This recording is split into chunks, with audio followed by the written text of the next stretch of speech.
Hey everyone, Scott here to discuss Live and Let Die, starring Roger Moore, Jane Seymour, Yaphet Kotto, and Clifton James, and directed by Guy Hamilton. Let's just get straight into this, shall we? In New York City, a United Nations meeting occurs, and the United Kingdom president faints or gets shot at because someone hurts and poisons his ears, which is a real bad way to start the movie. Then we move on to New Orleans, Louisiana, as someone gets stabbed by a bad guy in the parade, and in San Monique, which is an island in the Caribbean, someone gets killed by a bad-looking snake.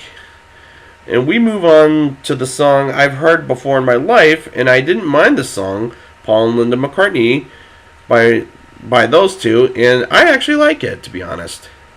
James Bond, this time played by Roger Moore, was sleeping with a woman until he gets his door knocked on and barges in, and so does Moneypenny, and the woman hides as James gets his assignment as he starts going to New York, and I found that scene very funny, and Roger Moore as James Bond is an interesting choice as he plays old.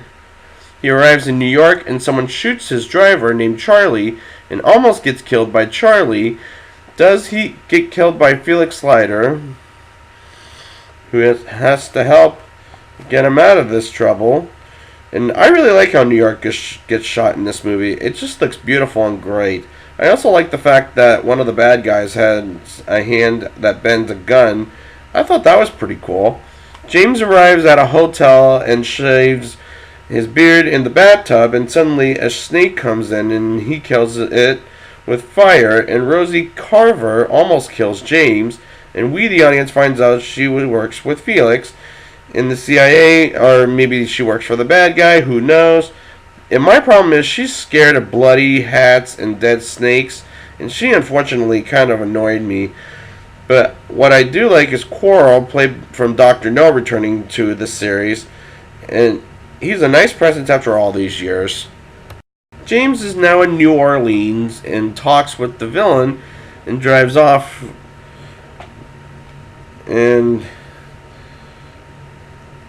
with Mrs. Bell, and he's giving her a lesson and he drives the wings onto a building, which was hysterical but kind of dumb.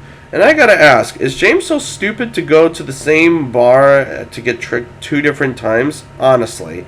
A villain named Mr. Big reveals his true face from a mask he was wearing at one point in the movie, and the Bond girl, whom I'm leading to believe tells Mr. Big he speaks the truth and she lies about it, and the card of faith puts her to death. And I like that she can predict people's faith right off the bat.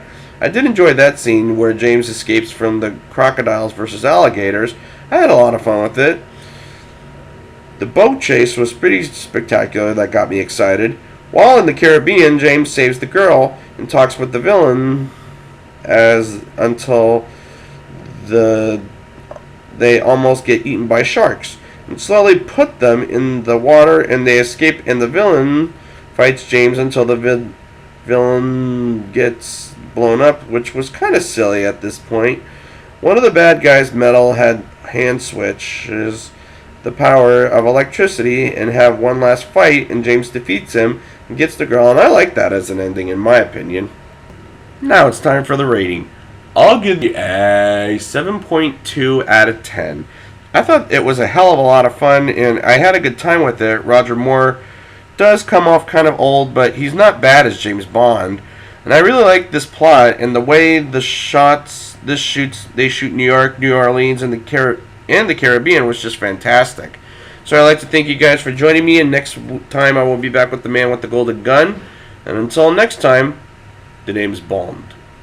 James Bond.